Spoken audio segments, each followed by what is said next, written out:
Good morning. This is All India Radio, Kohima. The morning news read by Ketholeno. At least 17 people, including 2 pilots, died when an Air India Express aircraft from Dubai crashed after overshooting the runway in Kozhikode last night. Rescue operations at the site have been completed and all injured persons have been admitted to hospitals in Malappuram and Kozhikode. There were 191 people, including 10 infants, 2 pilots and 5 cabin crew on board the aircraft. DGCA said the Dubai-Kozhikode Air India Express flight fell 35 feet from the hilltop runway after landing at Karipur Airport and broke down in 2 pieces. Civil Aviation Minister Hardeep Singh Puri said 2 investigation teams of professionals from Air India, Airports Authority of India and Aircraft Accident Investigation Bureau have been rushed to Kozhikode. President Ram Nath Kovind said he was deeply distressed to learn about the tragic plane accident at Kerala's Kozhikode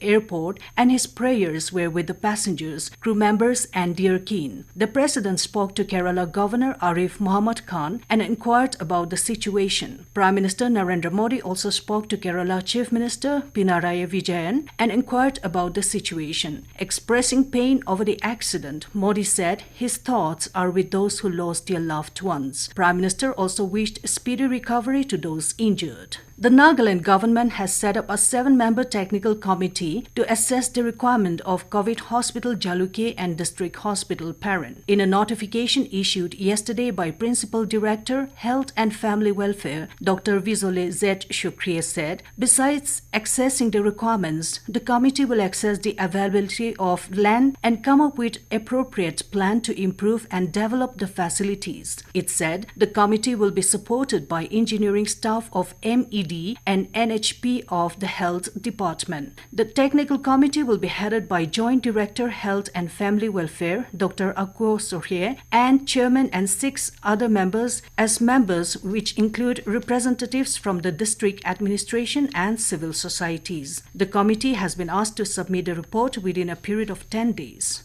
Deputy Commissioner Woka and Chairman District Task Force for COVID-19 Orenthang Lotha has ordered that inter-district movement of vehicles will remain closed throughout Woka district starting from today till further order. However, the restriction is exempted for movement of essential commodities, security forces, emergency medical services and persons or departments on bona fide government duty. The order stated that vehicles carrying essential commodities will be thoroughly frisked at all the interstate and inter-district check gates, while the police personnel manning the check gates will ensure that only the driver or handyman with valid permit and ID card are allowed entry into the district. The DC further directed that all returnees bound for Woka, whether from outside the state or from other district of the state, are compulsory to report at Government Higher Secondary School Woka, common reception point for screening and registration by the medical team. And in a major boost to pineapple farmers, the state government yesterday dispatched 7.5 metric tons of pineapples to the neighboring state Assam. Director of Horticulture and Mission Director of Mission for Integrated Development of Horticulture,